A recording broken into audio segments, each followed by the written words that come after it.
My recent video on why you should not finance your car in your 20s got so much traction, and I saw so many good hot takes and thoughts in the comment section, so I thought it was going to be a great idea to film a video answering a bigger question: how much car you can realistically afford. And nowadays in 2025, the car loan rates and the car prices are insane and all over the roof, and they are actually higher than they have ever been before. And with the introduction of the trade war between Canada and the US, buying a car is more expensive than it has ever been as well. So we should take it into the consideration while I'm going to talk about the different strategies of how much car you can afford. When I was buying my first car last year, I've done so much research on car affordability. And the reason is that even though I'm a die-hard car enthusiast, I'm also very interested in personal finance and growing my net worth. You know, cars are not just transportation for me. They're more than that. They are a source of excitement, passion, and interest. And that is why I was seeking for this balance in terms of being financially smart, but at the same time fulfill my car hobby and actually drive interesting and fun to drive cars. But it doesn't matter if you're a car enthusiast watching this video or you're just a normal person who just wants to save money while buying cars, this video is for you. So let's actually jump into the discussion of the priorities before actually going into the strategies. First of all, I just wanted to mention that there's no rule for everyone. Everyone has different tastes, everyone has different goals, everyone has different kind of risk tolerance. So that is why I think there are three camps when it comes to buying a car and just talking about car affordability in general. And the first group are people that are not necessarily car enthusiasts and they just want a great, reliable, safe transportation device and actually minimize their car costs. As we have discussed before, car ownership is expensive, especially in North America. So that is why I think for this group, it's very important to minimize those costs of car ownership and just get this necessity of transporting yourself and maybe your family. And on the other side of the spectrum, there are people who are die-hard car enthusiasts and they are willing to spend more on a car than a usual person. And they justify spending more on a vehicle because it brings them joy, it brings them happiness.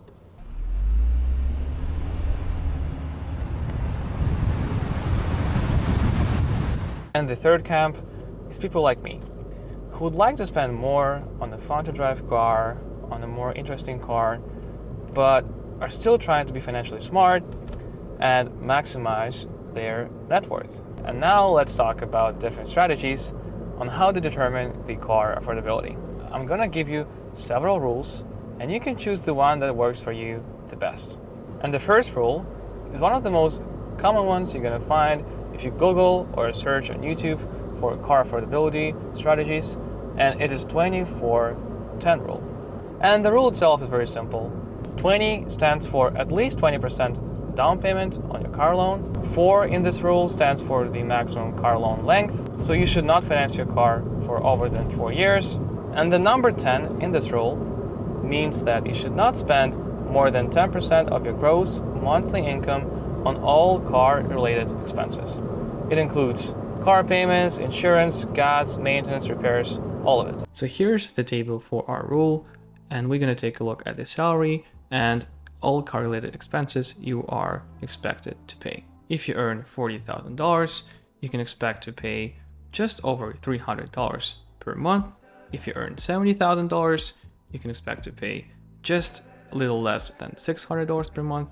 And if you earn all the way to $100,000, you can expect to pay just over $800 per month on all car-related expenses. I think it is a very good rule because it's balanced and realistic, but the downside of it is that it still involves financing, and if you're not careful, you can overspend within that 10%. The second rule I want to discuss is the 10 to 15% rule. And this rule is probably the simplest of all of the rules I have on my list, and I think it is perfect for people who are trying to look for a very simple rule to follow. So this rule states that you should not spend more than 10 to 15% of your monthly take-home pay on a car payment. So this time we're going to take a look at the monthly take-home pay and the according car payment. Since the monthly take-home pay is going to be different for every single person, since we all have different tax rates, so this time we're not going to take a look at the yearly salary. So if you earn $2,000 per month after taxes, you can expect to pay from $200 to $300 per month on a car payment. And here are the corresponding numbers for $4,000 salary and the $6,000 salary. The issue is, the rule doesn't say how long the loan should be or what the total price of the car should be. So this becomes very dangerous financially because you tend to spend more on a car if you don't think about the total cost of your car, but rather in car payments monthly. So the upside of this rule, of course, is the fact that it is very easy to follow, but you've got to remember that you need to know the number you're willing to spend on a car before you lean onto this rule. And the next strategy on my list is the 23-8 rule. I got this rule from The Money Guy, and if you don't know, it is a very, very great resource for personal finance. They have a YouTube channel, they have a website. Feel free to check them out if you want on your spare time. So this rule is going to be more applicable to people who would like to spend less on a car and actually maximize their net worth growth. So again, at least 20% down on a car loan, get a car loan with a length of not more than 3 years, and spend at most 8% of your gross monthly income on your all car-related expenses. So this rule is great for people who would like to buy a car right now, but they don't necessarily have cash for it to buy it outright, but they still want to maximize their net worth. The next rule on my list is the Dave Ramsey's rule. And according to Dave Ramsey, you never want to buy a car with a car loan. Preferably, all of your car purchases are going to be done in cash. And the reason for that is that Dave Ramsey doesn't want you to pay interest on a depreciating asset, such as cars. The next part of the rule is that you only want to buy new cars when you are already a millionaire. And the last part of the rule is that all of your cars' value should not exceed 50% of your gross annual income. And if you're into the delay gratification mindset, this is a very, very good rule, because you will not be able to buy the car you cannot afford before you actually save up some cash for it. The obvious downside is that you will not get the car you want right away. You'll have to wait patiently, you'll have to develop a budget, you'll have to save up cash over time, and only after that you'll be able to buy the car that you want.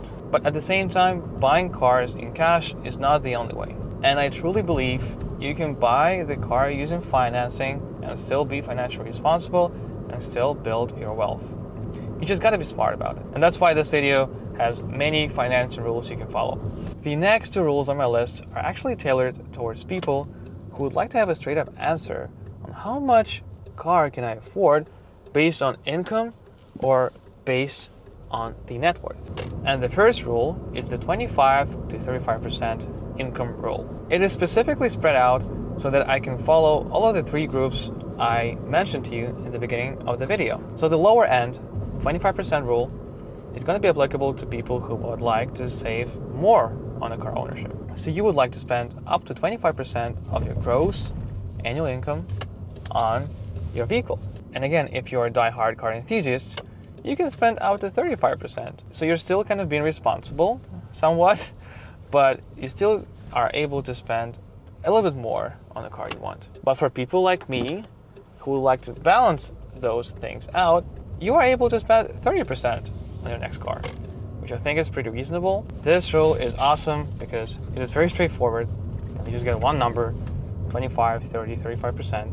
And I'm pretty sure everybody knows their gross annual income, so you can calculate it in like 5 seconds. And the downside, of course, is that it doesn't consider the full car ownership cost, including maintenance, repairs, gas, insurance, so be aware of that. And the last strategy on my list is actually one that I came up with by myself. Of course, I got inspired by other people. In this case, it was the Financial Samurai. And honestly, I've watched so many videos, I've read so many articles on this topic. Rarely anyone mentions the net worth in their calculation. But I think it's very important. Let's say there are two people with the same age and the same income. let's say they're 25 and they earn 100,000 bucks per year.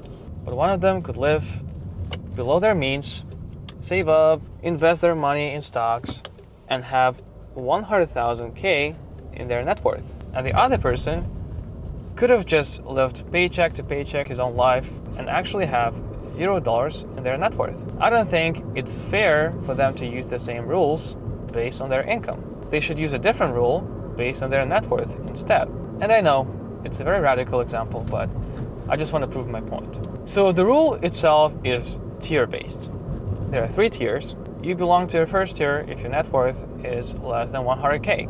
All of their car purchases should be less than 25% of their net worth. And that means if you have less than 100K in your net worth, you can only spend up to 25K on a car. And I think it makes sense. You don't want to have more than 25% of your net worth invested in depreciating assets such as cars. And let's be real, 99% of cars are depreciating assets. I'm a die-hard car enthusiast as well, and I know that there are cars that don't depreciate as much. They appreciate in return, but those are only special cars, and you have to research a lot. So we assume that all cars are depreciating assets. The next tier is between $100,000 and $500,000. So if you have a net worth somewhere in between those two numbers, you are expected to have 15 to 20% of your net worth being in cars. For some people, it could be overkill. For some people, it could be too little to spend on a car. Again, take this rule with a grain of salt because I came up with it on my own. And the last tier is if you have more than $500,000 in your net worth, you are able to have 10% of your net worth being invested into cars. I know this rule is very sensible, very conservative, but it worked for me. And if you want to have another perspective rather than just your income, you can use this rule on your own and let me know if you like it. And by the way, if you're new to my channel and you are enjoying this video, please like it and maybe subscribe to my channel. And if you are my regular viewer, thank you so much for your support. So all of these rules are great. They are just made for different people. As I said in the beginning, it is very important to know your priorities. Very important to know your goals. What are your financial goals? What are your life goals? It is very, very crucial to make the decision on car affordability. Which camp do you belong to? Are you a car enthusiast, or you just think of a car as a transportation pod and you don't want to spend too much money on it? And that is actually the reason I gave you 6 of these rules. So you can pick whichever one you want. For me personally, I use 3 of them. The first one is the 25 to 35% rule. And I use the 30% part of it. The second rule I use, of course, is the net worth rule. And of course I use it because I actually created this for myself. I kind of use both of these rules to have a better perspective based both on my income and net worth. And the third rule I use is actually one of the 2. If I want to buy a car in cash, I would use the Dave Ramsey's rule. And if I think that I want to buy a car using financing, I would use the 23-8 rule. So if you are in a similar boat, you're welcome to use the same rules. If you're in a different boat, pick the rules you want from the list I gave you. I think I gave you enough rules to choose from, regardless of your situation. And I hope every one of you, regardless if you're a car enthusiast or you're just a person who would like to buy a safe, reliable transportation device, find the rules that you like and will actually able to enjoy cars and balance your financial life. And as always, stay safe out there, keep enjoying the drive, and I'll see you in the next one. Bye.